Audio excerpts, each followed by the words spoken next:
Reuters and other media have uncovered several cases involving hackers taking advantage of vulnerabilities within the international system for money transfers to siphon at least $93 million from banks in South America and Asia.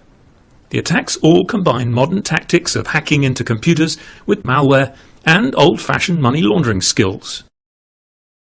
The most dramatic example is in Bangladesh. On February 4, 2016, $81 million of Bangladesh Bank's money was moved from the New York Federal Reserve to a bank in the Philippines. That's a lot of money, but things could have been worse. They tried to transfer nearly $1 billion. What do you need for a heist like this? You need some way to get into the bank's system. You need a way to gain access to the SWIFT money transfer network. You need some malware to cover your tracks. And then you need a bank account, preferably in a lightly regulated country, to receive the money. Investigators have not said how the hackers got into the computers that Bangladesh Bank uses to access the SWIFT system, but some sources say it was probably by sending an infected email to one of the staff. Once in, they would have studied the bank's system and installed their malware. The main purpose of the malware was to cover their tracks as they committed the crime. When the staff are off work, it's showtime for the hackers. They log on to the SWIFT messaging system and start sending requests to withdraw funds. Most are rejected, but some go through. All these successful transfers go from the New York Federal Reserve and its correspondent banks to bank accounts in Sri Lanka and the Philippines.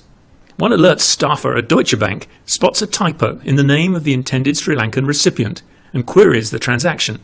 The New York Fed also sends multiple queries to Bangladesh Bank, but gets no response. Altogether, 4 requests, totaling $81 million, are already on their way. After the requests are sent, the malware goes to work, buying time for the money to be collected and laundered. It checks the SWIFT messaging system and deletes any incoming messages that might alert bank officials about their fraudulent transfers. It also deletes any confirmation messages before they're sent to the office printer. It's a Friday, a weekend day in Muslim Bangladesh, and when the skeleton staff come in, all they see is an empty printer tray and an apparently broken printer. That is not that unusual. The boss tells someone to fix it and heads off for midday prayers. Meanwhile, the money has landed in 4 fake accounts in a small Manila branch of a Philippine bank called RCBC. Some of the money is transferred to another fake account in the same branch. That afternoon, one of the branch employees summons an armoured car from head office which dumps 20 million pesos. Some of the staff count the money and pack it in a paper bag. It's loaded into a car and driven off. Over the weekend, Bangladesh Bank officials wake to the scale of the problem. The malware appears to have disabled the SWIFT messaging system. They print out the SWIFT messages manually and try to contact the New York Fed via phone, email and fax. There's no response from the New York Fed office that is typically not staffed on weekends.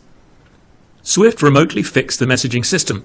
It's now Monday in Bangladesh and officials realize where the money has gone and send SWIFT messages to RCBC asking them to stop the transfers.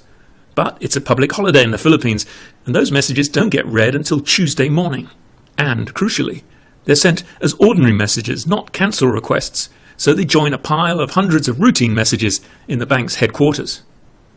Eventually they're passed on to the branch, but officials in the branch ignore them and transfer the money to other accounts, with much of it ending up in Philippine casinos.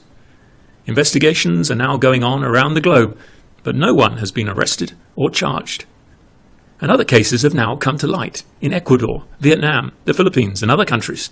Not all were successful, and all are dwarfed by the Bangladesh heist. More cases are expected to come to light.